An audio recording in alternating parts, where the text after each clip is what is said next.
Boa noite, gente. Boa noite a todos, todas, todes. Estamos começando a primeira mesa da quarta mostra Manduca de Cinema Infantil de Cachoeira, promovida pelo PET Cinema da UFRB. Nesse ano a gente vai estar com o tema Tempo e Memória na Infância. Vai acontecer online e presencial nos dias 9 a 16 de junho. E aqui, nesse momento, eu estou na mesa com 4 professoras maravilhosas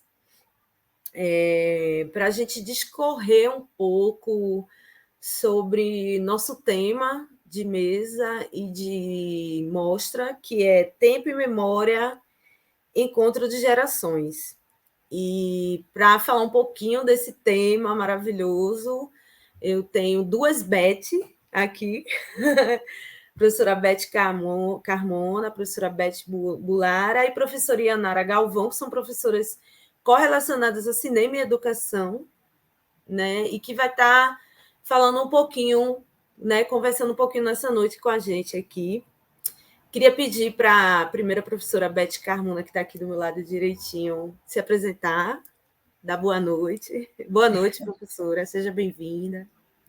Boa noite, eu agradeço muito esse convite, estou muito contente de estar aqui com vocês, vida longa aí a Manduca e todas as suas atividades e suas ações. Falo aqui do sul, né, não tão sul, eu estou em São Paulo, numa cidade do interior, Vinhedo, que desde a pandemia eu me mudei, saí da capital e vim para o interior. Tá um frio grande, como vocês podem ver, estou bem agasalhada. Eh, olha, eu também agradeço vocês me chamarem de professora, porque eu não sou professora. Eu sou formada na Universidade de São Paulo na área de rádio e televisão, imagine, tanto tempo atrás, e na verdade eu fui me formando na minha profissão, né, que eu dediquei e que eu dedico há mais de 35 anos aos temas da infância, principalmente ao audiovisual e hoje a todos os conteúdos interativos. Eh, eu tenho uma relação com o cinema, mais como espectadora, porque o meu negócio mesmo são as telas, né, a televisão, os aplicativos, os games. Eu ando um pouco por todo esse universo, mas televisão por assinatura, streaming, quer dizer, é esse mercado que envolve tanto as crianças, né, e os adolescentes, que eu me debruço sobre há muitos anos. Dirigi televisão, estive à frente da TV Cultura de São Paulo, que foi retransmitida para todo o Brasil numa época áurea, que foi a época em que começamos a desenvolver o pensamento da grade infantil e da programação infantil com força, né? Rá-Tim-Bum, Castelo Rá-Tim-Bum, Mundo da Lua, X-Tudo, parte desse material acredito que chegou até vocês. Eu tive 12 anos dessa escola maravilhosa, envolvida nessas produções e nessa programação. Saí da TV Cultura, fui para fora do Brasil, trabalhei com Discovery Kids e Animal Planet, com toda a América Latina. Então, comecei a programar e a produzir para a América Latina, também voltada à infância e adolescência. Saindo do Discovery, não aguentei Miami, voltei ao Brasil, trabalhei um tempinho com o Disney, mas fui assumir a TVE do Rio de Janeiro, emissora federal, que também emissora educativa, que transmitia para todo o Brasil, e fui no primeiro ano do governo Lula, fiquei 4 anos reerguendo e fazendo um trabalho muito difícil, mas muito bacana, no Rio de Janeiro, para todo o Brasil. Tínhamos também a TV do Maranhão, a TV Nacional de Brasília, foi realmente uma aventura. Ali produzimos muita coisa para criança em pouco tempo, como a série do Menino Maluquinho, que ganhou um prêmio no Japão, enfim. E de alguns anos para cá, eu me afastei do mercado de televisão, digamos assim, no que diz respeito à distribuição, e me envolvi mais na produção e na formação. Desde que eu saí da TV Cultura, eu entendi que existia um audiovisual que a gente poderia fazer diferente daquele que o mercado tanto chamava, né? E tanto aposta, e tanto castiga, né? E, na verdade, eu criei o Mídia Ativa, Centro Brasileiro de Mídia para Crianças e Jovens, que é uma ONG, na verdade, OSC, hoje que a gente fala, né? Uma organização social da sociedade civil, que trabalha por formar professores e produtores e também as crianças naquilo que é a mídia que transforma, a mídia que acrescenta, a mídia que traz conhecimento. Então, hoje eu organizo festivais, eu organizo o Festival com Kids, todos os anos, é um festival ibero-americano, acredito muito na relação das culturas da América Latina e na formação das crianças com esse olhar.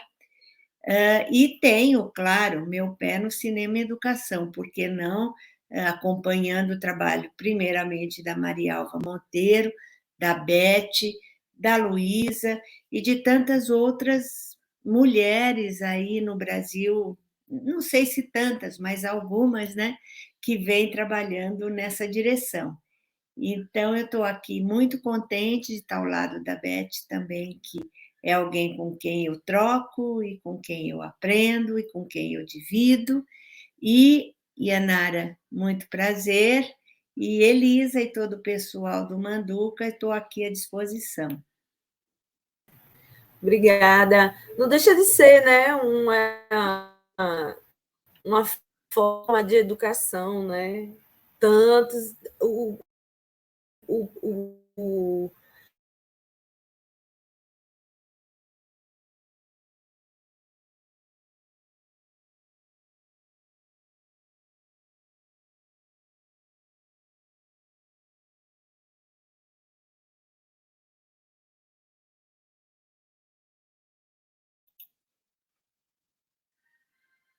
Ai, que pena, agora a nossa moderadora, aí fica difícil, né?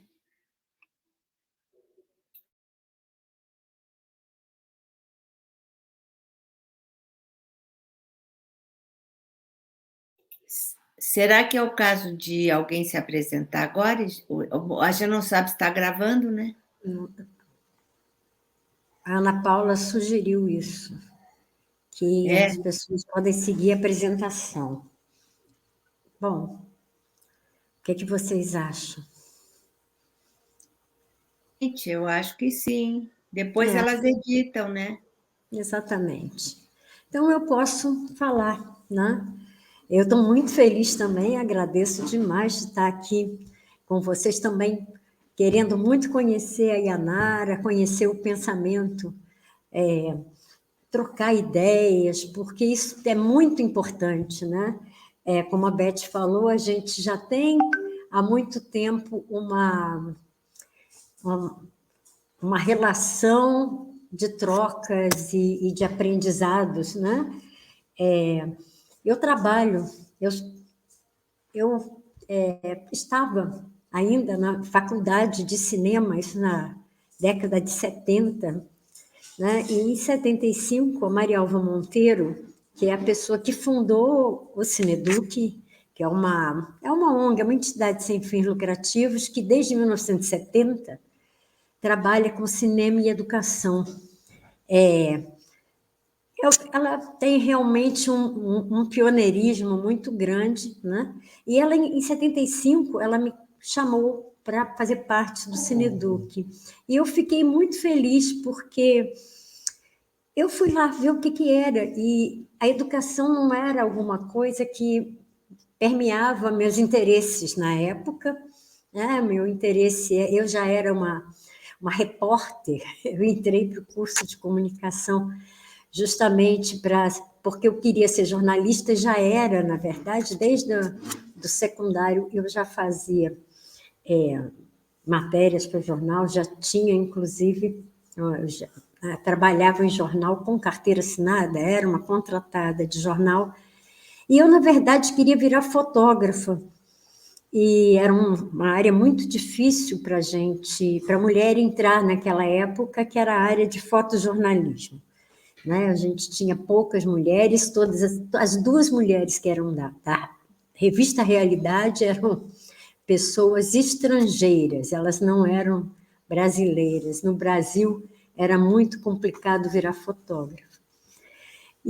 Mas eu também me interessei imediatamente pelo cinema, e quando a Marialva me chamou para fazer parte do Cineduc, e eu fui lá ver o que era, eu cheguei à conclusão de que a educação é a coisa mais importante do mundo. Né? A educação é o que pode fazer com que as pessoas cresçam, com que as consciências se expandam. Na verdade, o cinema, o audiovisual, como a gente hoje fala, expandidamente, né, é um meio maravilhoso para isso. E eu tomei consciência disso entrando no Cineduc. E a minha experiência lá, de 1975, há muito tempo, né, para cá, tem sido só de ganhos de consciência, ganhos enfim, de pensamento, trocas maravilhosas. E eu tive a oportunidade de trabalhar no Brasil inteiro e fora do Brasil também. Aí já fazendo formação de crianças, de jovens e de educadores, formais ou informais, para compreender melhor a linguagem do cinema, entender melhor, ler melhor o cinema, né? Tanto as imagens quanto o som. Enfim, tive uma passagem também muito interessante pela TV Educativa do Rio de Janeiro, mas muito antes da Beth chegar, né? Eu trabalhei com Marianina Kinner, e a gente fez os primeiros programas infantis de cinema. Na verdade, eram 3 programas, fazia com a Lourdes Antonioli, 2 deles. Um era um cineclubinho. O cineclubinho tratava de curtas-metragens brasileiros que eram projetados, transmitidos, e, em seguida, um debate com adolescentes sobre os filmes. Tinha um que eu adorava fazer, que chamava Cine Viagem, que foi um programa que trouxe animação do mundo inteiro, daqueles países maravilhosos que eram celeiros de grandes animadores, né? A antiga Iugoslávia, a Rússia, a Polônia, e muito do Ocidente também, da Bélgica, do Canadá, enfim. Ele chamava Cine Viagem porque era uma viagem realmente com a linguagem da animação, né? E o terceiro programa, que era já um programa que falava diretamente sobre a linguagem cinematográfica, chamava Olho Mágico, e era apresentado pelo Flávio Miliaccio num papel meio chapliniano, muito maravilhoso. E a gente, então, falava de planos, falava, enfim, desses elementos da linguagem cinematográfica. Mas, seguramente, o que me fez e me faz até hoje muito feliz com o trabalho são as oficinas, é o trabalho com jovem, é o trabalho com criança também, mas eu juro que o trabalho com jovem, para mim, é mais estimulante ainda, é um dado, até porque eu também gosto de game, eu tenho muita coisa muita aproximação com o universo também do jovem. Essa experiência me ensinou muita coisa, né? Me ensinou, por exemplo, a medir qual era a minha atuação na oficina. Se eu fosse fazer uma oficina de criação de vídeo, né, de criação, na verdade, eu comecei a trabalhar com Super 8. O Cineduc, na década de 70 inteiro, trabalhava com Super 8. Então, a dinâmica, como era um material caro, muito delicado, que exigia uma série de procedimentos, como revelação, a edição era numa maquininha pequenininha, muito delicada. A gente trabalhava 3 anos nas escolas, seguindo as turmas, fazendo aula uma vez por semana.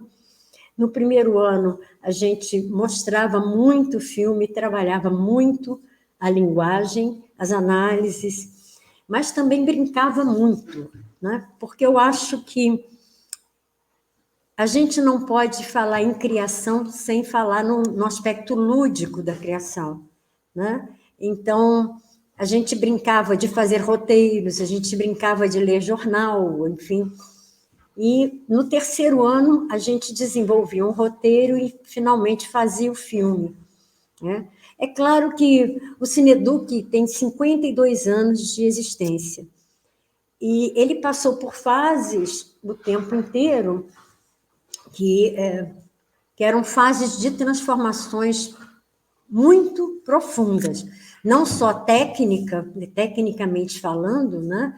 As formas de captar imagem e som, elas foram mudando radicalmente do Super 8 até o que a gente tem hoje, até o Full HD, enfim. E não só isso, mas as transformações reais e bastante sólidas que aconteceram no comportamento das pessoas, né?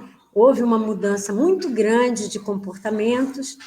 Enfim, a gente vem seguindo isso, o Cineduc vem seguindo isso, fazendo os primeiros, a gente não pode esquecer, né? As primeiras mostras de cinema internacionais para crianças e adolescentes foram feitas pelo Cineduc, com o apoio do CCBB, na década de 80 ainda, 85, 86, 87, até que, quando aqui no Rio de Janeiro, dois grandes festivais que existiam resolveram se juntar, né, que era o Rio Cine e a Mostra Banco Nacional de Cinema, que era do Grupo Estação, e o outro grupo, que era do CIMA, né, se juntaram para fazer o Festival do Rio, Festival Internacional do Rio. E chamou o Cineduc, que era o terceiro festival já voltado para crianças e adolescentes, né, para esse segmento, para se juntar ali e fazer um programa especial chamado Mostra Geração. Isso tudo foi muito bom, realmente, sabe? Foi uma forma muito boa da gente conseguir avançar em muitas ideias, em muitas... pensar muita coisa interessante que eu espero trocar com vocês melhor daqui a pouco. Tá? Eu passo a palavra para Yanara. Eu estou passando a palavra, viu, Elisa? Estou fazendo isso. Pode passar. Olá a todos, gratidão pelo convite. Ana Paula, que eu tive a oportunidade de conhecer no Circuito Penedo de Cinema, alguns anos atrás, eu 3, 4, talvez mais até, com o recorte da Manduca, quando eu tive a oportunidade também de conhecer a Manduca, que eu venho acompanhando desde então. E prazer conhecer Beth, né, as Beths, Elisa. E então, né, eu sou professora, mas meu encontro com a docência e com o ensino foi mediado pelo cinema e primeiro eu encontrei, né, o cinema para então pensar o cinema nessa articulação com a educação e para então, né, me encontrar nesse lugar também do ensino, da docência. E é interessante, minha formação foi comunicação também, e eu sou uma pernambucana que me formei em Salvador, né, na Bahia, em comunicação social, me formei em 97, meados de 97, em agosto eu estava indo para o Rio e já comecei meu trabalho trabalhando em uma produtora audiovisual, né, no final da década de 1990. Aí eu penso, né, nesse tema do tempo, né, porque como o cinema também é atravessado pelo seu tempo presente, como somos atravessados, né, atravessadas por esse tempo. Porque meu encontro com o cinema, eu posso dizer, né, porque eu trabalhei, então, inicialmente desenvolvi essa cinefilia, trabalhei em produtora audiovisual no Rio, e em 2006, né, dando um salto cronológico, passei um tempinho no exterior, retornei. Em 2006, em todo esse momento, né, ainda ali no final da primeira gestão de Lula, mas de todo o movimento de efervescência, de rearticulação do cinema brasileiro, né, do audiovisual, né, de um projeto descentralizador do cinema também. Eu sou convidada a compor uma equipe de um projeto de difusão, projeto especial, fazia parte da equipe do Centro Técnico Audiovisual, que foi a Programadora Brasil. Foi convidada pelo professor José Araripe, que na época era diretor, né, do Centro Técnico Audiovisual, e um dos idealizadores da Programadora Brasil, junto a Leopoldo Nunes, a pessoas pensantes e articuladoras, né, do cinema, do movimento político e pensando o cinema brasileiro. Então, eu digo que o meu encontro com o cinema e educação está muito relacionado ao cinema brasileiro, esse encontro, né, a partir ali das políticas públicas. Trabalhei 2 anos e retorno para o meu estado natal, Pernambuco, em 2008. E aí, coincidentemente, né, após ter trabalhado, ser parte desse projeto, como contratada da Programadora Brasil, estava saindo ali um edital no programa Cine Mais Cultura, né, voltado para a criação de cineclubes, um edital nacional. E eu voltei para Caruaru, que é minha terra natal e onde eu tenho família, e então, né, propomos junto a uma associação de artesãos em do bairro do Alto do Moura, né, que é ponto de cultura também, propomos a criação de um cineclube. Então, né, daí formatamos um projeto, submetemos ao edital do Cine Mais Culturas e aprovamos o Cine Alto do Moura.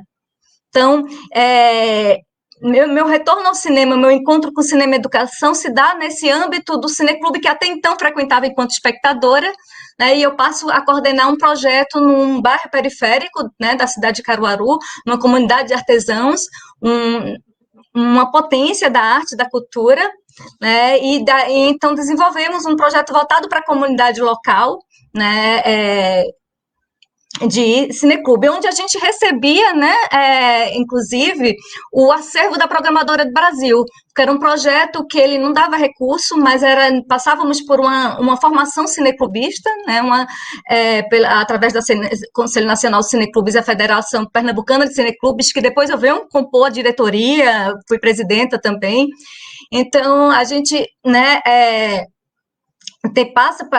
passou por um processo, recebeu um equipamento multimídia para o Cineclube e um acervo da Programadora Brasil que a gente recebia trimestralmente mediante o encaminhamento das relatorias das sessões. E é interessante porque né, no primeiro ano, assim, e era uma atividade que acontecia aos sábados, toda semana, aos sábados, às 19 horas. Né, e isso pensando que isso foi articulado junto a uma associação que era Ponto de Cultura, e né, o nosso principal público, curioso esse público, foi de crianças, né, principalmente as primeiras infâncias, infanto-juvenil, né, os adolescentes, eles chegavam um pouco, porque já vem de um processo formativo do audiovisual. Então, nós tivemos era um público de crianças dessa primeira infância até, digamos, a pré-adolescência, né? Ali o final da infância, né? Ali em torno de 12 anos. E no ano seguinte, nós já fazemos uma parceria com a Escola Municipal do bairro, que é o Mestre Vitalino, né? foi um artesão assim conhecido, inclusive seu filho, seu Severino, em memória, foi um grande parceiro do Cineclube, o seu Bill, e é isso, né? E é a partir daí também que começa a haver uma necessidade, a gente se vincula à Federação Pernambucana de Cineclubes, eu começo a ser oficineira do Cine Mais Cultura também, que o projeto ele teve parceria, um convênio estadual. Então, a gente começa essa formação, né, desde assentamentos, escolas, universidades, pontos de cultura, e lidando com públicos de vários perfis e várias idades, né, ensino médio, e é isso, né, e eu tive a oportunidade de ser monitora do Mais Educação, pensar as políticas públicas, a importância nesse momento das políticas públicas, e nós, enquanto profissionais de cinema, né, nessa relação que muitas vezes distanciada da escola, é onde a gente adentra a escola, a gente também conhece essa universidade e chegamos, né, mediadas pelo cinema, né, nessa inter-relação, e em seguida também aprovamos um projeto do Mais Cultura nas escolas, voltada para Mestre Vitalino, nessa parceria com o Cineclube do Alto do Moura, enfim, então é uma experiência, essa experiência que me levou à docência, inclusive, né, hoje eu estou, né, enquanto professora substituta na Universidade Federal do Sergipe, no curso de Cinema e Audiovisual, Departamento de Comunicação, e uma das disciplinas, entre outras, mas uma das disciplinas que a gente constrói no Cineclube e uma ação de extensão nela é a Cinema, Educação e Direitos Humanos, né, onde a gente pensa esses processos curatoriais voltado para perfis, para formação de público, e é isso, né, nesse encontro, né, com oficinas, com essa conscientização em torno dessa articulação das leis, né, pensar nessas conquistas, inclusive está previsto desde a Constituição brasileira, né, eu acompanho o projeto, Beth, do Cineduc, assim, a gente, inclusive nas oficinas, a gente traz, né, esse contexto também, entre outros, dessa historiografia, né, do cinema e educação no Brasil, porque é importante essa memória, inclusive, né, por um viés não romantizador, porque sabemos também de outras épocas, como o Instituto Nacional de Cinema Educativo, por exemplo, que era um viés centralizador, enfim. Então, trazemos e, né, como é importante realmente esse tempo em memória que atravessa o cinema, que atravessa as experiências, as nossas experiências pessoais, né, nessa relação com o cinema. Então é isso, eu me tornei uma professora, Elisa, você, né, a partir dessa relação com o cinema e educação, onde nós, inclusive, trabalhamos muito a Lei 13.006, de 2014, sancionada pela presidenta Dilma Rousseff, e nessa articulação com a Lei 10.639, né, que é a cultura africana nas escolas, que teve uma expansão com a 11.645 de 2008, que é as culturas africanas e indígenas. Então, a gente realiza essa articulação pensando esse cinema enquanto esse campo fértil, né? E aí, nesses contextos escolares e de diversidade. Ana Paula gosta de citar a Chimamanda, né? E por esse viés que não de um ponto de vista único, né? Mas plural, diverso. E é isso, né? É muita história, muitas vivências que a gente vem desses encontros mediados pelo cinema, e eu acho que, né, acho que a gente vai poder trocar mais um pouquinho a partir de então.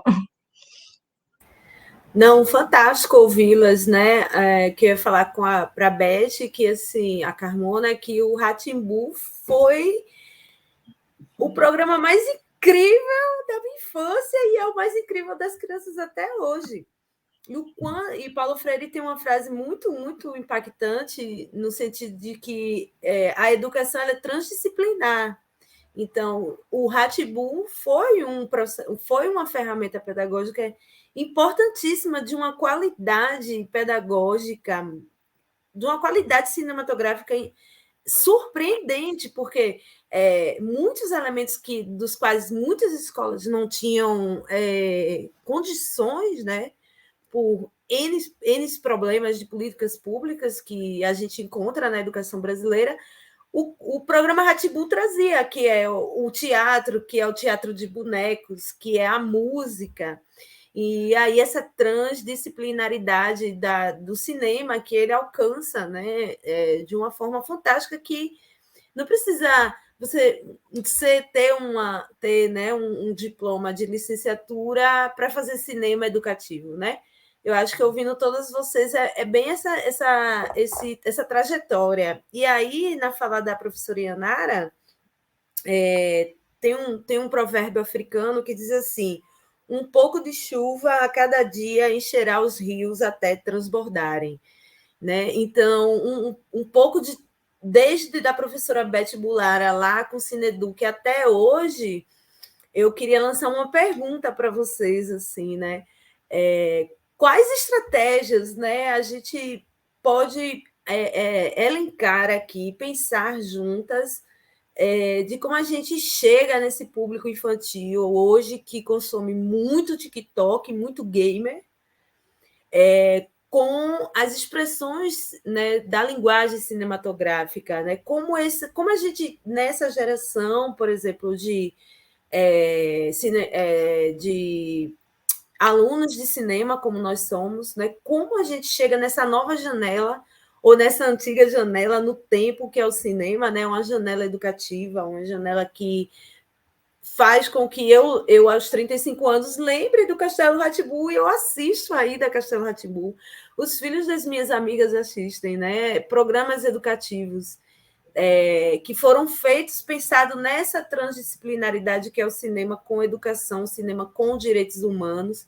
E me emociona muito para lançar sobre como é que a gente pensa essas estratégias hoje, com, por exemplo, criação de muitos streams, criação de muitos games, né?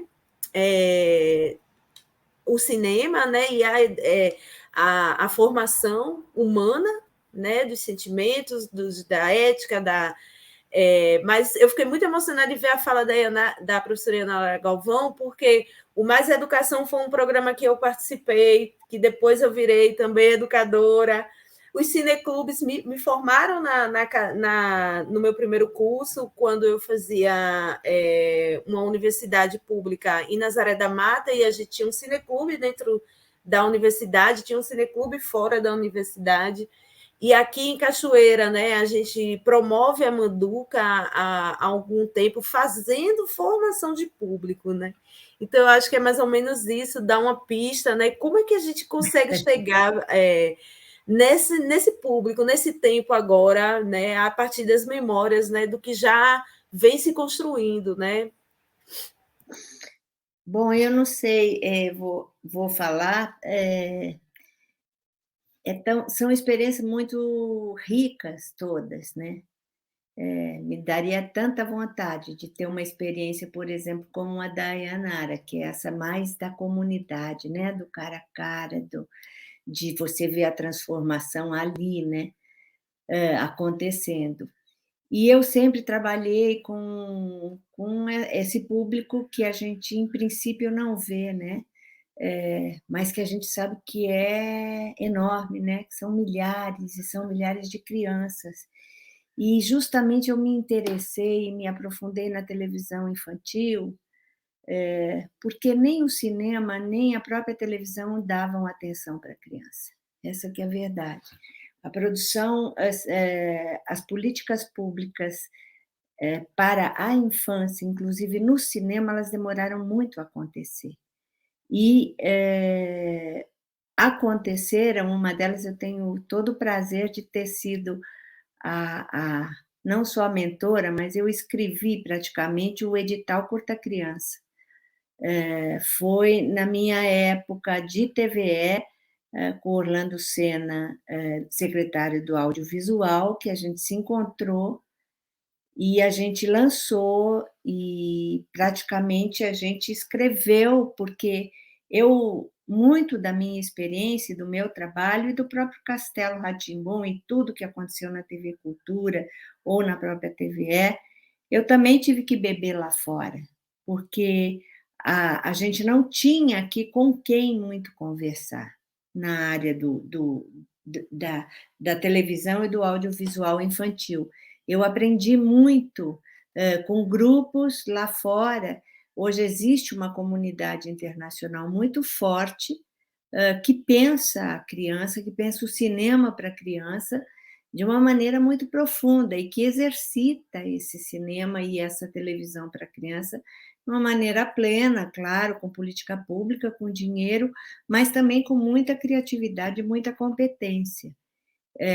E eu tenho a certeza de que o trabalho que eu e várias equipes fizemos dentro das televisões ou dentro dos momentos em que a gente teve oportunidade, seja na ONG, seja na emissora até internacional, né, como um grupo Discovery, realizar algum conteúdo regional, original, isso teve uma importância imensa, né? Assim como teve o Curta Criança, porque quando a gente fez a primeira leva de Curta Criança, a gente desenhou histórias brasileiras para crianças brasileiras de até 15 minutos, onde a criança seja protagonista. É obrigatório que a história, a criança seja protagonista. Os adultos, quando eles entram, se entram, eles entram em segundo plano. A criança, ela existe como sujeito que faz, que pensa, que acontece, que resolve problemas, que se mete em encrencas e que resolve. E esse tipo de relação de empatia da criança que vê na tela o seu entorno, a sua cultura, alguém próximo a ela, isso não tem preço, porque isso imprime uma marca, imprime uma emoção, né? Porque nós trabalhamos muito com a emoção, que fica e que abre uma luz e que abre uma janela e que então assim, quando eu vi as primeiras cenas dos primeiros curtas crianças, por exemplo, eu lá no sul, né? Aqui no sul, né? No Rio, São Paulo, vendo uma história de uma criança cearense numa praia construindo uma jangadinha, eu me arrepiei, eu falei, essa imagem não existe na nossa televisão. A criança do Sul não conhece a criança do Norte. A criança indígena não é vista. As crianças negras não estão representadas. Então, hoje eu acho que depois de um trabalho de quase 30 anos, atuando e formando e replicando ideias, a gente está vendo uma transformação muito grande, como você diz, né? A chuva, né, quando vai aos pouquinhos, ela acaba enchendo. Então, na América Latina, isso também é verdade. E hoje nós estamos trocando com a América Latina. Hoje, Argentina e Brasil já coproduzem para criança. Argentina, Colômbia e Chile produzem conjuntamente com o dinheiro que vem dos diferentes países. Então, eu vejo, quer dizer, ainda tem muito que fazer, muito, muito que fazer. Mas eu acho que os grupos, enfim, organizados da sociedade civil, como as organizações, como o Cineduc, como Mediativa, como o Conquides, como trabalhos que a Luísa faz lá no Sul, eles dão frutos, porque a gente, pelo menos, tenta fazer tudo ao mesmo tempo agora, né? A gente forma o produtor e o criador, com debates, com workshops, a gente premia a qualidade, o que é importantíssimo, a gente dá visibilidade àqueles que conseguiram e que transformaram, e que chegaram lá. A gente faz o trabalho parecido com o que faz o Cineduc, que são as mostras infantis, com debate, com votação. A gente faz um júri infantil fantástico, onde as crianças trabalham com os elementos e votam, e são instigadas a debater e discutir se aquele ator era bom ou não era, ou se a luz estava boa ou não estava. Então, é um trabalho que eu acho que quando você fala também dos games, eu tô muito ligada também nessa questão hoje dos games, dos TikToks, porque eu acho que a gente tem que estar onde as crianças estão, o YouTube, inclusive. A gente tem que estar onde as crianças estão e a gente tem que tentar entrar dentro dessa máquina e interferir nela de modo a oferecer o que é bom, ou o aprendizado de saber tirar o que é ruim da frente e escolher o que é bom, né? Ou de saber julgar se é ruim, por que é ruim, né? Se não tem qualidade, por que não tem qualidade? Qual é a qualidade que eu estou buscando, né? Então, essa tem sido o nosso trabalho, e acredito que muitas de vocês, e às vezes, enfim, eu me coloco assim, sempre trabalhando nas máquinas, né, nas distribuições e na produção de coisas, mas quando você ouve um relato como esse da Elisa, né, que, olha, o Nino e o Dr. Vitor e a Morgana, eles estão na minha memória, né? Como você falou, na minha memória. Assim como na minha memória de infância, infelizmente está o Pica-Pau só. Mas eu lembro lá de longe, muito longe, a Emília. Tinha alguma coisa da Emília. O Sítio do Pica-Pau Amarelo, né, ele foi produzido 3 vezes. Ele foi na década de final de 50, 60, onde fizeram mais de 300 capítulos. Depois ele foi feito pela Globo nos anos 80, que foram, acho que mais de 200 capítulos, uma coisa assim, que foi uma produção também muito importante, né? E depois, recentemente, em animação, ele foi feito como o Menino Maluquinho, que é um outro personagem nosso que atravessa, né, as gerações e que atravessa as telas, né? É muito, muito importante a gente, enfim, ocupar esses espaços, ir para todas as telas, entender onde as crianças estão, conhecer as técnicas e tudo que acontece no YouTube ou no TikTok, porque é daí que a gente vai conquistar a mudança e a transformação. Então, assim, eu poderia ficar aqui horas falando de memória, da história toda da televisão, que eu acho que deu algum... A gente tem produções infantis, a Beth mesmo estava lembrando da TVE, a TVE fez uma série sobre o Saci Pererê do Ziraldo, que é muito pouco conhecida e que é uma série brilhante. Ela trabalha com bonecos e com elementos de realismo fantástico incríveis. E está, assim, uma coisa meio que esquecida, né? Meio que esquecida, que não está... Então, assim, a gente precisa produzir para a criança mais e mais e mais, mas também a gente pode e deve falar sobre essa memória e recuperar essa memória e trazer à tona esses personagens brasileiros e latino-americanos que são interessantes e fizeram a cabeça de tantas crianças com tão boas lembranças, né? Então, enfim, eu falei, não sei se falei demais, mas convido as minhas colegas aí para trocar um pouquinho.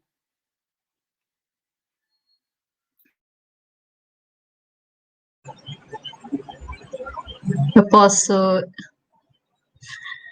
Então, eu acabei não mencionando um grupo que eu faço parte, que hoje é um grupo de pesquisa, inclusive a gente tem reunião amanhã, que é o Núcleo Interdisciplinar em Cinema e Educação, que assim, a gente vem fazendo um trabalho, inclusive com a rede básica de Sergipe, né, aqui voltado nessa articulação também com políticas públicas, né, as coordenadoras, que são a professora Beatriz Colucci, Carliane Nunes, atualmente também, inclusive foram contemplados com o projeto Inventar com a Diferença, só para trazer um pouco desse campo aqui de Sergipe, assim, que como um curso de cinema audiovisual e como esse viés do cinema e educação tem se fortalecido, né, com vários desafios. E dizer que o Castelo Rá-Tim-Bum, nós exibimos o longa-metragem de Cão Hambúrguer no Cine Alto do Moura, lá no Cineclube, né, que também coordenado por artesãos, Bill e Márcia, enfim, para trazer essas pessoas, porque a gente está falando de cinema, a gente está falando, né, dessa mediação por pessoas que senão não fazem. E esses projetos de difusão, né, a Programadora Brasil foi uma grande curta criança. Inclusive, eu tive, né, essa oportunidade de trabalhar através do Mais Educação, do Cineclube. Até hoje trabalho com filmes do Curta Criança, porque recebíamos os DVDs da Programadora Brasil, que inclusive estavam abertos, a gente conseguia extrair, né? Eu conseguia extrair, porque é acervo lá do Cineclube, do Cine Alto do Moura, então, para exibir em oficinas, para trazer essa importância, né, de projetos como esse. O Curta Criança, eu estava lembrando, assim, eu digo, poxa, eu não mencionei, que é um dos projetos que foi contemplado na curadoria da Programadora Brasil. Eu participei da curadoria, não foi da curadoria, não, do projeto Programadora Brasil entre 2006 e 2007, que é a fase, né, em 2006 foi a fase embrionária de criação e 2007 foi de lançamento. Então, esses programas infantis, eles tiveram, né, uma força muito grande. E os curtas-metragens, para esses processos formativos, assim, eu sei que como trabalhar os curtas-metragens, primeiro que a gente faz esse recorte temático, né, essa costura curatorial também de temas, e como é uma potência, né, os espaços escolares de cineclubes são essas janelas para exibição, né, de filmes em curta-metragem, que são filmes que, principalmente as crianças que estão nesse processo formativo, assim como longas, que ainda acaba sendo uma lacuna, né, para esse público infanto-juvenil, né? Eu penso que principalmente para um público mais adolescente, eu acho que a gente tem uma certa lacuna na produção do cinema brasileiro. Mas, sem dúvida, parabéns, Beth, assim, que bom saber, né, que você fez parte desse processo, junto a Orlando Senna, né, nosso secretário do audiovisual memorável, a gente falando de memória, né, enfim, né, dessas pessoas tão importantes, né, nas suas articulações para essa descentralização, para essa força no cinema brasileiro, voltado para públicos diversos, e aqui nesse nosso recorte dos públicos, né, infantil e infanto-juvenil. E, enfim, que nos possibilita, né, esses movimentos. E a TV, sem dúvida, é muito importante enquanto um dispositivo. Eu lembro que no Cineclube, muitas vezes as pessoas faziam comparação com a TV pública. Não, eu assisti esse filme na TV Brasil, né? Eu assisti esse filme, ou então indicava algum filme, ou pensava que os filmes que a gente exibia no Cineclube, eles se aproximavam dos filmes que estavam sendo exibidos, né, na TV Brasil, nas afiliadas, né, que a cultura faz parte. Enfim, então, essa importância mesmo, né, de uma curadoria voltada para esse público e com essa força do cinema brasileiro, né, enfim. Aí eu falo isso, a importância desses projetos de difusão como o Manduca, enquanto festival. Em Pernambuco, a gente tem dois festivais no interior muito fortes com essa programação infantil, que é o Curta Taquari, que eu cheguei a coordenar um encontro Cinema Educação, que hoje é coordenado por Amanda Ramos, e fazer parte de oficinas também, esses projetos de difusão no interior do estado, né? O Orocine, recentemente, eu até fiz parte da curadoria inclusive infantil e infanto-juvenil. Então, que são projetos de difusão que tem esse recorte, né, sazonal. No entanto, essas ações formativas, né, como vocês bem sabem, da Manduca, né, trazem, né, e principalmente com sua continuidade, tem uma força, né, nesses processos mesmo de atividades contínuas, entre elas um cineclube, que prevê essa formação de público. Né? Os festivais, ela tem essa dimensão, né, enquanto né, são ações de difusão, apesar de serem sazonais, mas as ações formativas que estão inseridas nos festivais são muito importantes, né? Eu falei do Orobó, do Orobó, né, em Orobó, na cidade, na verdade, Orocine, também o Circuito Penedo de Cinema. Estou trazendo festivais que eu faço parte diretamente, mas tantos outros que já pensam esse público infanto-juvenil.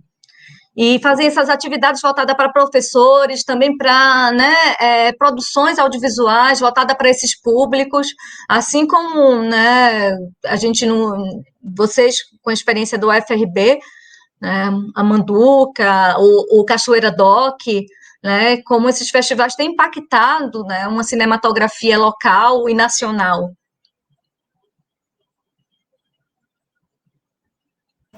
Com certeza, sim. Enquanto é fantástico, né, essas janelas de difusão e distribuição, né? E a professora Beth pode falar um pouco muito disso, tem muita experiência, né, em cineclube, né? Fui dar uma pesquisada no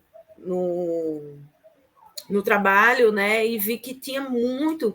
Então, a gente tem um terreno muito fértil, né, ainda a ser, como Beth Carmona falou, ainda a ser produzido, né, ainda a ser colocado dentro de várias janelas, né, de várias janelas. Tem as crianças, tem os adolescentes, tem os longas, né? Então, professora, pode falar um pouquinho para a gente também sobre isso, né? Sobre a experiência, né? Que nesse tempo, né? Que era muito difícil, né? Cinema antes dos streams era uma coisa assim. Ou a gente ia para o cinema, no caso de Recife, né? Que a minha formação cinematográfica foi muito diferente. Tem muitos cinemas em Recife, mas nos interiores do Brasil, né? Dos Brasis, tem esse problema. E agora a gente não. Agora a gente tem a internet, né? E aí vamos conversando. Olha, eu acho importantíssimo isso que foi falado aqui, né, inclusive por você, Elisa, que é a questão da abrangência. Quando você falou no Castelo Rá-Tim-Bum, que é realmente, eu sou, né, bem mais velha, meus filhos viviam Castelo Rá-Tim-Bum, mas eu via com eles. E essa coisa dessa abrangência de assuntos, essa abrangência de linguagens, sempre foi de grande interesse para mim, porque eu tenho uma impressão, né,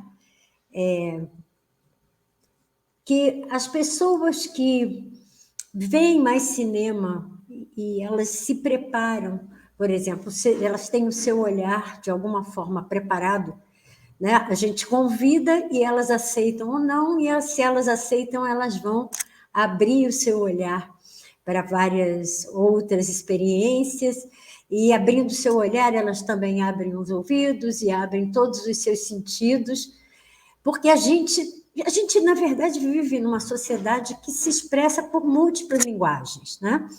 Essa que a gente está usando aqui nesse momento é a mais óbvia, talvez, a mais antiga e a mais usada, desde para fazer um poema, né, falado, até para dar um recadinho.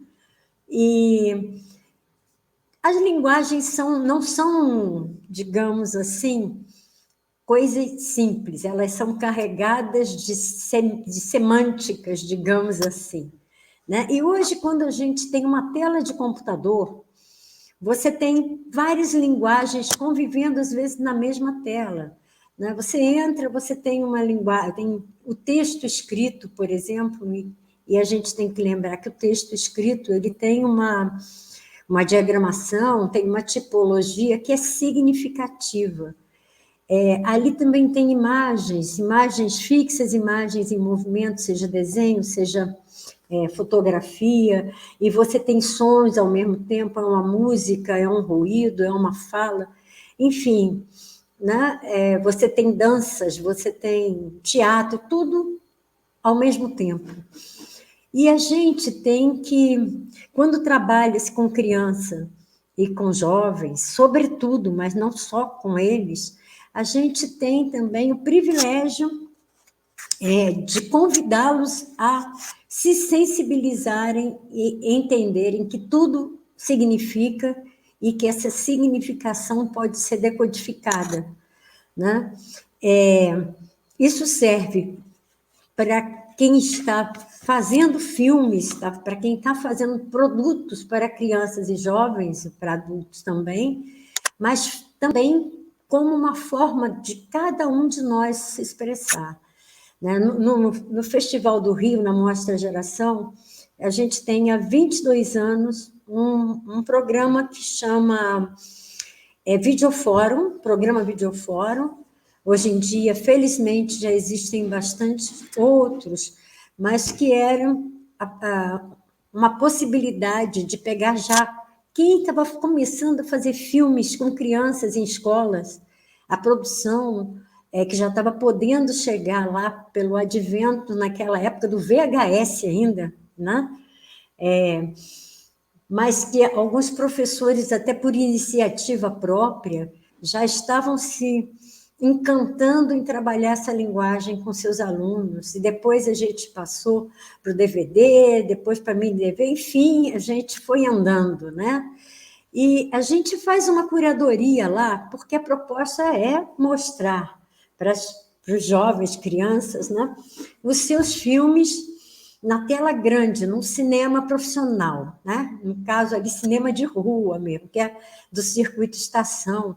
Então, a gente fazia 5 programas nos últimos anos, quer dizer, esses 2 últimos anos, infelizmente, nós não fizemos foi nada, mas a gente enchia uma sala de 200 lugares, 220, né, para ser mais preciso.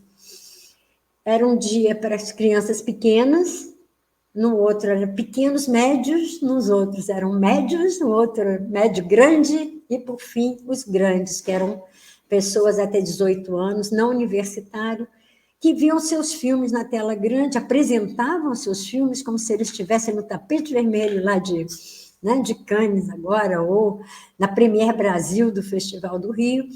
Eles falavam, a equipe subia e falava, e no final dessa mostra, que juntavam 5 ou 6 filmes a cada dia, ou mais, né? Na verdade, mais. E debatiam. E esse debate, a gente tinha uma regra, Felícia, que é a outra curadora e produtora, né, coordenadora de produção junto comigo, a gente tem uma regra. Adulto não fala. Adulto pode perguntar, mas a resposta tem que vir de quem fez o filme, dos grupos que fizeram os filmes.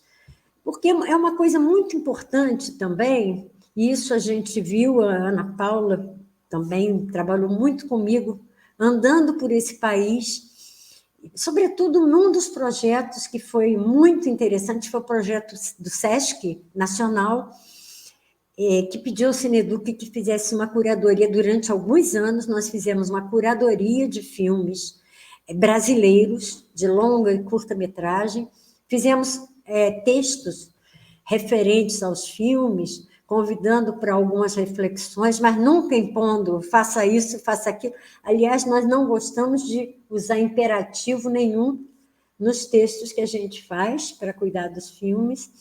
A gente ressalta algumas questões da linguagem que permeiam, que a gente considera importante nos filmes, né? Mas esse programa esse projeto se chamava Escola Vai ao Cinema, e ele foi de Manacapuru até Ijuí. A gente não fez esse trabalho em 2 estados, em um estado brasileiro, foi o Piauí. E, na verdade, infelizmente, a gente também não fez em Minas, porque as pessoas responsáveis lá em Minas achavam que cinema e educação não tinham relação nenhuma. Mas era uma coisa muito importante a gente poder entender, a gente pôde conviver com jovens e com educadores de cidades pequeníssimas e de das grandes capitais também, e perceber as nuances de interesses, as nuances do que eles gostariam de falar. Como nós íamos fazendo, a oficina para professores tinha mais a ver com, olha, vamos falar de leituras, e leituras no plural, como eu falei sobre a tela do computador, me angustia um pouco que a gente esteja num momento em que as pessoas tenham tanto problema com o entendimento do que ouvem, do que leem, e isso promove uma manipulação também, né? Não é à toa que a gente anda mergulhado em fake news, porque as pessoas leem uma frase e acham que estão informadas. Quando alguém manda um texto maior para o outro por uma rede social, fala, olha, desculpe o textão, como se nós não fôssemos leitores de livros, né? São textões mesmo, muito grandes. Eu acho que esse projeto do SESC nos deu uma visão muito interessante da diversidade de interesses e nos fez pensar, mais uma vez, até que ponto nós que trabalhamos também, não só com a exibição, mas com a formação, a gente põe a câmera na mão dos outros. Qual é o equilíbrio que nós devemos ter nessa intermediação? Porque é tão delicado, né? Porque num momento que você deixa só na mão deles, talvez eles não consigam pensar muito bem no que estão fazendo. Quando a gente fala, não, assim não é isso, a linguagem não está, a gente está interferindo demais na fala deles. Então, qual é esse ponto, essa interseção exata, né? Eu acho que exata é uma palavra que eu estou sendo otimista demais, mas é onde a gente busca, né? Onde a gente permite que eles expressem os seus pontos de vista, os seus interesses, os seus conflitos, né? E também ajudando-os a trabalhar essa linguagem de uma forma melhor. Esse ponto já foi muito discutido. Eu acho que existe uma questão séria nisso, porque existe duas tendências que deu para perceber trabalhando no Brasil inteiro, e a gente já trabalhava antes desse projeto, viu muitas coisas mudarem no país, em termos de comportamento, em termos de fala, mas algumas coisas permaneceram. A gente chegava nos lugares para trabalhar com uma escola pública, né, e aí, de adolescentes, são adolescentes de uma escola pública, e eles vinham logo fazendo um filme com um roteiro absolutamente programado para nos deixar felizes. Vamos falar de gravidez na adolescência, a gente é contra. Vamos falar de drogas, a gente é contra. E a gente sabe que não funciona dessa maneira, as coisas são muito mais sutis, muito mais delicadas, e a gente tinha que deixar bem claro que nós não tínhamos expectativa quanto ao que eles iam fazer, que a gente gostaria que eles expressassem realmente os seus interesses, os seus conflitos, né? Porque isso é uma forma... A gente tem um filme muito interessante que foi feito acho que foi em Goiás, né? Foi em Goiás. Numa das cidades de Goiás, em que um grupo de adolescentes, o roteiro deles era o seguinte: eles queriam matar um professor, né? Aquilo chocou, tinha um professor acompanhando, ele ficou chocadíssimo e todo mundo ficou chocadíssimo, né? Mas espera aí, mas por que vocês querem matar o professor? E por quê? O porquê? O porquê? O porquê? A gente teve uma hora que eles falaram, o professor é chato, ele passa filme. Eu falei, epa, peraí, como assim ele passa filme? Eu também passo filme. Me diga o que existe de terror, né, em passar filme. É porque é filme chato. Enfim, na verdade, quando a gente viu o filme pronto, era uma comédia de humor negro, mas era uma comédia que expressava o conflito que eles tinham com a escola, e o conflito que todo adolescente tem com a escola, vamos ser honestos, né? Eu, como adolescente, tive conflitos com a escola, acredito que esses conflitos também, nesse momento, eles são importantes para você se situar como um ser que vai se tornar adulto e que tem opiniões e que tem desejos. Enfim, e que ponto é esse onde você tem essa intermediação para não deixar que se faça qualquer coisa aqui, apertar um botão, já que hoje existe uma facilidade. Eu sempre falo o seguinte: o ser humano criou um arsenal, né, de linguagens para poder expressar tudo que ele pensa, que ele sente, que ele vive. O ser humano é um ser muito complexo, então as linguagens também têm que ser complexas. E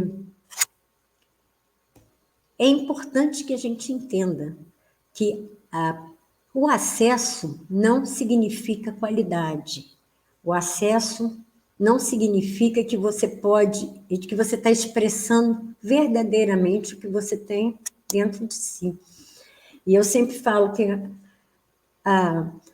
na verdade, a linguagem mais possível para todos, né?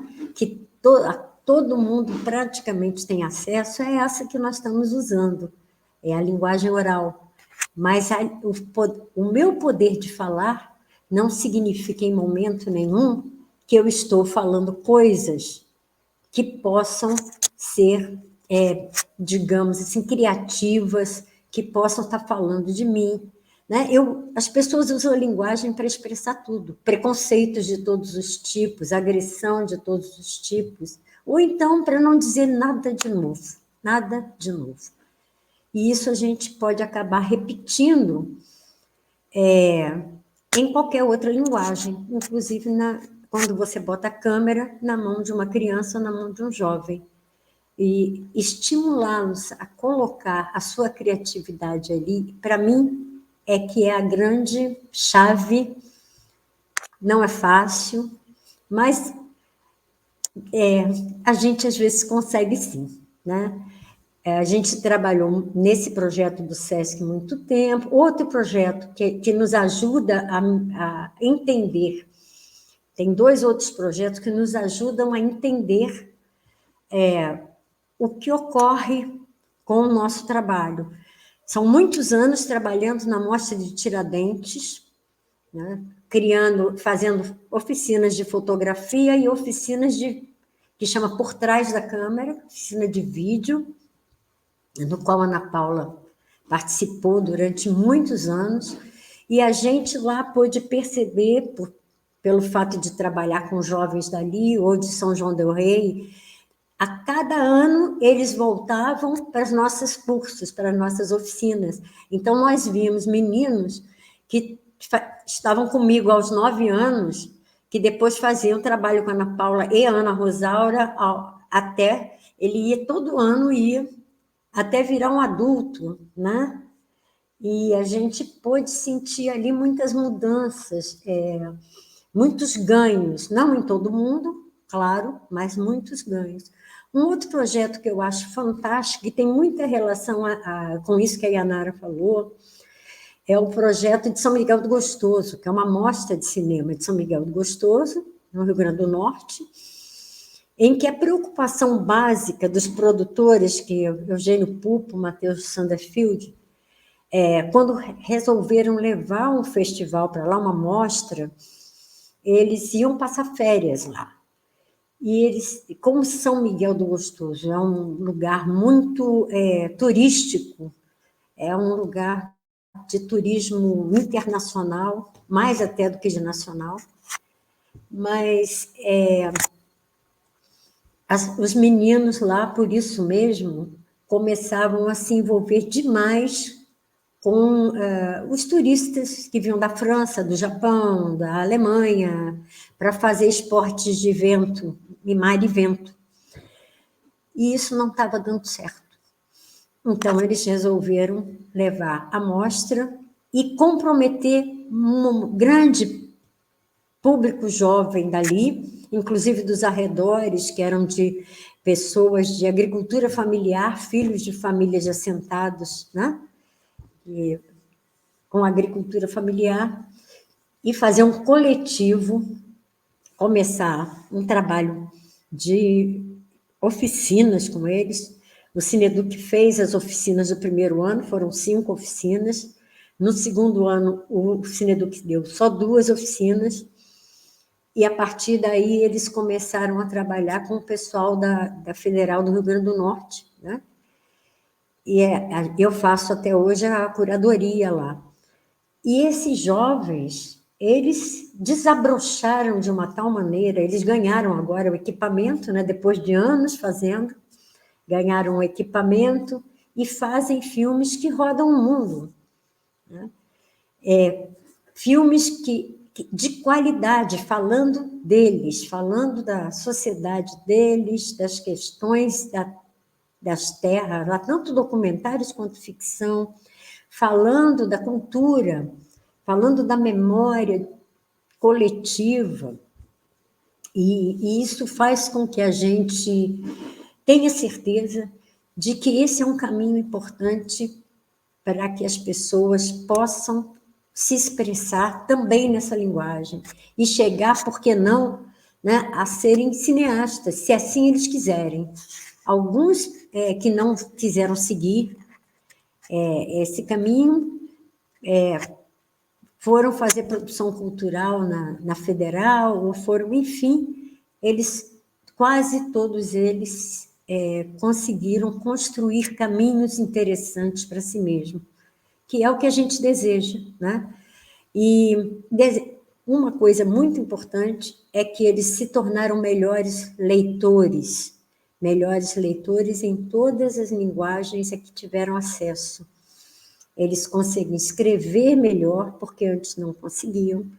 Eles conseguem se expressar melhor de várias maneiras. E agora a gente vai começar um segundo grupo lá, porque esse grupo já virou adulto, já está na vida, e a gente, o Eugênio Pupo convidou o Cineduc de novo para começar uma segunda turma. Então, o que faz com que a gente tenha tanto prazer em trabalhar, já com os cabelos brancos, já com, né, assim, eu tenho 47 anos de trabalho com cinema e educação, é muita coisa, mas é muita coisa que me deixa feliz. Não foi meu único trabalho, eu, paralelo a isso, eu sou fotógrafo, trabalhei como repórter fotográfico há muito tempo, na grande imprensa brasileira, até que eu me desinteressei da grande imprensa, e eu resolvi fazer só leitura de mídia com o Cineduc. Acho que é um caminho bom. E esse caminho regional, esse caminho de permitir que cada comunidade expresse de alguma forma e também mostre para os outros o que elas são. Diversidade, muito, você falou na Chinamã, da história única, pois é, eu acho que o grande ganho que nós tivemos nesses anos todos, e que apesar de nós estarmos num momento muito difícil com relação a isso, muita coisa não recua e não vai recuar nunca, que são as possibilidades das outras histórias aparecerem. Não é à toa que nós temos tantos movimentos afirmativos hoje. Eu acho que é importante, né, a gente entender o que está acontecendo em termos de movimento LGBTQI+, o que está acontecendo nos movimentos dos povos originários, das pessoas negras, né, pretas, enfim. Isso não vai voltar para trás. Das mulheres, né? E das mulheres de todos esses movimentos, as mulheres indígenas, as mulheres negras, as mulheres LGBT, QI+, os homens, né? Enfim, nós estamos num movimento que dificilmente vai recuar, mesmo com todo o conservadorismo pressionando. E isso é que faz a gente acreditar que o mundo vai para frente, sim, não tem jeito, né? Com certeza, não, e é super inspirador, né? Tá ouvindo toda uma história que eu tinha feito a pergunta antes, né? Com a estratégia, né? Que a gente chega, e aí a Beth Carmona falou, não, a gente tem que estar lá, né? Também com qualidade, né? A gente tem que estar lá pensando nesse passado, né? De um audiovisual, de um cinema que se preocupa em protagonizar as crianças, a gente precisa adentrar com mostras de cinema para que a comunidade em seu território, no caso aqui em Cachoeira, né, que a gente trabalha com oficinas na Manduca, com exibições, possam fazer e ser, né, pessoas que manipulam, né, o cinema e que são realizadores de cinema, né, e o quão importante que, principalmente na fala da professora Yanara, o quão importante as políticas públicas. Então, para a gente terminar, porque já está na hora, né, e já de começo, desde já agradecer todo esse macro, né, de memória, né, que se traz, né, aqui nessa mesa. Tem uma poesia, né, que eu queria falar, dessa importância da gente iluminar, né, porque cinema é luz, né, iluminar toda a parte boa do cinema, não somente o entretenimento, né? Que é bom também, é gostoso, mas iluminar esse tempo, essa memória para as relações humanas, né? Para as expressões humanas, né? Para resolver problemas, né? Entre o professor e os alunos. Né? Então, a gente está para a gente acabar com as histórias únicas e começar a contar outras histórias, né? Mostrar outros territórios. Então, o Manuel de Barros tem uma poesia muito, muito boa, e ele fala assim: o tempo só anda de ida. A gente nasce, cresce, envelhece e morre. Para não morrer, é só amarrar o tempo no poste. Eis a ciência da poesia, amarrar o tempo no poste. Então, a gente amarra o tempo no poste com essa mesa maravilhosa, né? E se alguém quiser falar mais alguma coisa, fique à vontade, a gente tem alguns minutinhos para a gente acabar. Agradecer, né, a Beth Carmona por ter trazido as memórias maravilhosas, né, do Castelo Rá-Tim-Bum, né? Agradecer a professora Yanara por trazer, por exemplo, a Amanda Ramos, foi minha colega de faculdade, foi minha colega que colocou o Cineclube na rua, e ver ela que ela hoje está trabalhando ainda com isso, né? Fruto de muito trabalho de formação, muitas vezes não remunerado, mas feito como o Paulo Freire fala, no amor, né? Nesse amor que precisa ser remunerado, porque cinema é caro, né? Audiovisual tem seu custo, né? E pela professora Beth Bulara, essa imersão, né? Do cinema, não só como entretenimento, como capital, como capitalista, né? Mas é o cinema comprometido em resolver questões, né? O cinema comprometido em desenvolver competências que muitas vezes não se chega pela escola, né? Competências da expressão humana, que é a própria arte, né, cinematográfica. Então, que eu quero agradecer, abrir o microfone, né, e, assim, muito, muito obrigada mesmo, porque é emocionante ouvir o quanto se trabalha para a formação de cinema e que a gente não pode realmente desistir, né.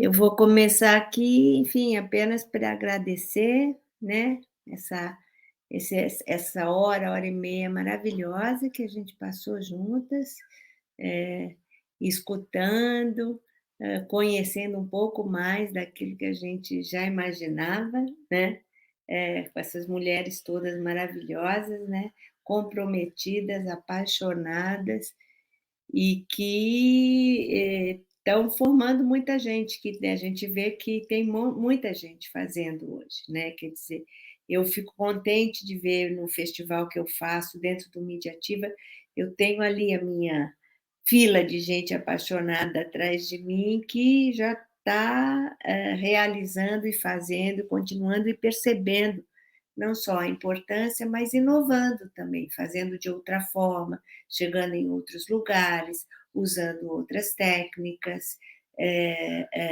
levando a ferro e fogo toda essa questão da diversidade e da equidade, que é uma questão básica, fundamental desse país, né? Sem isso, a gente não vai para frente, e com isso a gente consegue transformar. E essa transformação tem que estar representada nas telas, porque ela vai fazer um grande serviço. Quer dizer, na medida em que a gente começa também nas telas e também nas histórias, poder ver essa representação, com certeza a gente está evoluindo. E isso está acontecendo, a gente está vendo, aos poucos isso está acontecendo. Então, obrigada mais uma vez, e Beth, e a Mara, Elisa, e todo mundo que está aí atrás das câmeras, que tem mais gente. Quem sabe a gente vai se encontrar ao vivo em qualquer outro momento. Louca para que isso aconteça. Obrigada.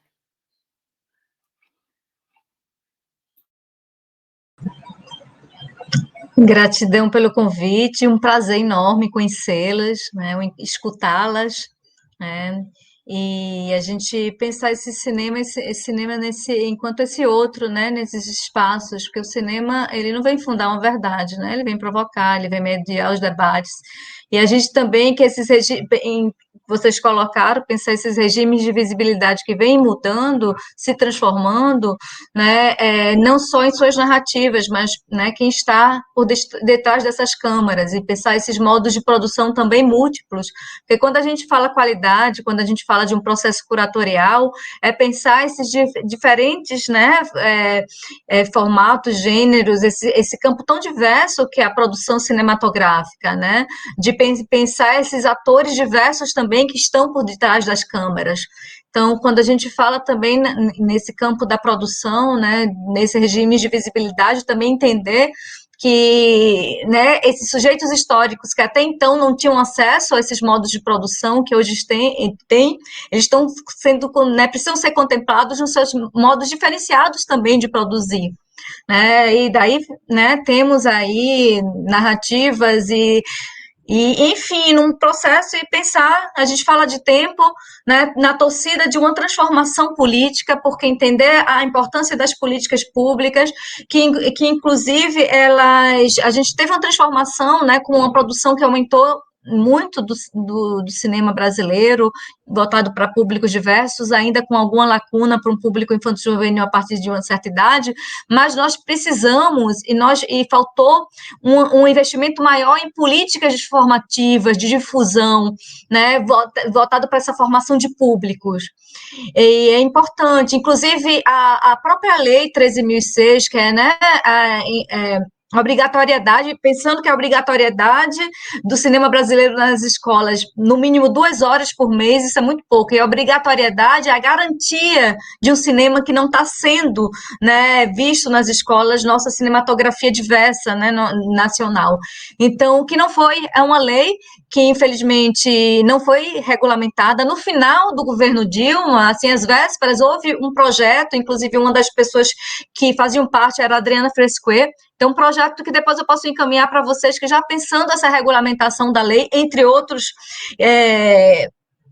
lugares dessa questão da relação interministerial da educação e da cultura, né? Mas, assim, é uma lei que não garante, né, que filmes vão chegar às escolas, como esses filmes vão chegar às escolas, a formação de professores, mas está sancionada, é lei, então temos que lutar também, né, por esses avanços que ainda precisam dar passos à frente, né, assim como as próprias leis que foram citadas, 10.639 e 11.645.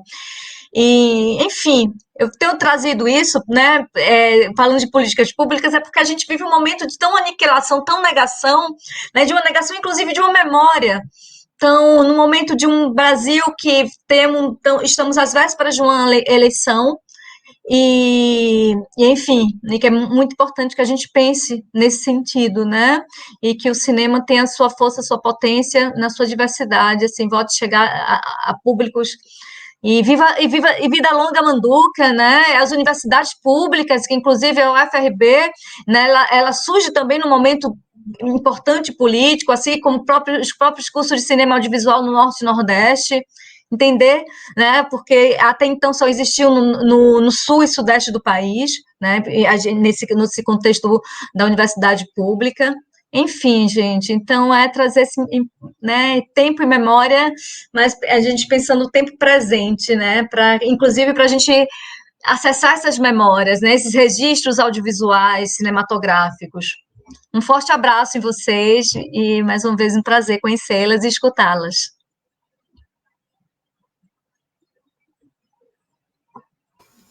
Bom, eu reitero o prazer enorme, né, de estar aqui conversando com vocês, ouvindo, trocando ideias. Eu participei bastante durante Cineop, dessa questão da lei, da discussão, bem antes até dela ser, quando o Cristóvão Buarque colocou duas linhazinhas no projeto, só duas linhazinhas, e desenvolver isso, até que isso se transformasse numa proposta, ainda temos muito problema mesmo com as políticas afirmativas que podem vir, né? A gente ainda vai ter problemas de curadoria, vai ter problemas de definir o que é filme brasileiro, o que não é. Eu, como sou bem mais velha que vocês, eu já vi cotas de tela de curta-metragem nos cinemas, antes de filmes estrangeiros, levantarem essa questão, né? Não foram poucos as pessoas, os donos de circuitos de cinema, que botavam uma camerazinha na mão de qualquer pessoa e falava, vai lá e filma aquilo. Aqui, isso é um filme brasileiro? Sim, eles passavam essas coisas antes dos filmes estrangeiros, porque era um filme brasileiro e não tinha que pagar ninguém, não tinha que... Enfim, ainda temos muitas coisas controversas para resolver, mas, sem dúvida alguma, nós estamos num momento que não é de políticas para o sim, e são todas políticas para o não, desde desconstruir o Ministério da Cultura, desde desconstruir e distorcer as leis de incentivo, né? A gente vê como algumas coisas, sabe, mudam quando alguma pequena coisa começa a ser feita. Nós estamos vendo agora no Rio de Janeiro, então nós temos abrindo agora alguns editais que têm, eles não falam não, mas eles têm endereço certo. É para o pessoal de periferia, é para o pessoal das chamadas minorias, daquelas minorias que não são minorias na coisa nenhuma, né? E que já deviam ter espaço desde sempre, mas nunca tiveram. Então, o que a gente vê é que a gente vai precisar ainda continuar lutando muito, mudando, sim, o que a gente pode mudar, e continuar brigando para que as coisas possam continuar a serem feitas. Né? Uma mesa como essa deixa a gente com vontade de sair amanhã para ir trabalhar, toda feliz, porque está vendo que não está sozinha, que tem muita gente de qualidade de pensamento e de sentimentos querendo um mundo melhor e um país melhor. Então, eu fico com o coração quente e agradeço demais esse convite e essa mesa aqui. A gente que agradece a participação dessa noite. Queria dizer que nossa luta continua com a Manduca, né, de 6 a 16 de junho. A gente está com um site lindo lá, vai ter várias programações curtas, longas, inspiradores. E aqui no nosso território em Cachoeira, vida longa aos pets, né? Nós somos o único pet de cinema no Brasil, então vida longa a esse pet também, vida longa às universidades públicas, que a gente nunca vai deixar de lutar, né, por elas. Então, a gente termina e encerra aqui. Boa noite a todos, todas, todes. E até a próxima Manduca, a próxima mesa.